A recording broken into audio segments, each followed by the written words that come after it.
आमचे प्रतिनिधी सागर आव्हाड माझ्यासोबत आहे। सागर, काल रात्री नेमकं काय घडलं? 11:05 राजेश टोपे हे जरांगे पाटील यांच्या व्यासपीठावरती आले। 40 सेकंद त्यांनी जरांगे पाटील यांच्याशी बातचीत केली आणि त्यानंतर राजेश टोपे त्या ठिकाणाहून निघून गेले। जेव्हा आपण त्यांना विचारण्याचा प्रयत्न केला असता तेव्हा जरांगे पाटील यांना भेटण्यासाठी शरद पवार येणार आहेत, त्यासाठी मी आलो असं त्यांनी सांगितलं आणि त्या ठिकाणाहून राजेश टोपे निघून गेले। त्यावेळेस माध्यम प्रतिनिधी कोणीही त्या ठिकाणी उपस्थित नव्हते। नेमकं राजेश टोपेंनी जरांगे पाटील यांच्याशी काय बातचीत केली हे समजू शकलं नाही। मात्र शरद पवार भेटायला येणार अशी माहिती त्यांनी दिली आहे। मात्र 30 सेकंद दोघेही बातचीत करत होते। 30 सेकंदात असं काय घडलं की त्याने पूर्ण या आंदोलनावरती परिणाम होणार आहे।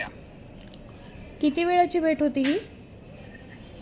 1 मिनिटाची भेट होती। 40 सेकंद दोघांची बातचीत झाली। 20 सेकंदात 30 सेकंदात त्या ठिकाणाहून राजेश टोपे निघून गेले। आधी काही याची माध्यमांना कल्पना, या भेटीची माध्यमांना कल्पना होती सागर? नाही, सर्व माध्यम प्रतिनिधी त्या ठिकाणाहून गेले असता राजेश टोपे त्या ठिकाणी दाखल झालेले होते। माध्यम प्रतिनिधींचे कॅमेरे फक्त त्या ठिकाणी पाहायला मिळत होते। धन्यवाद आपल्या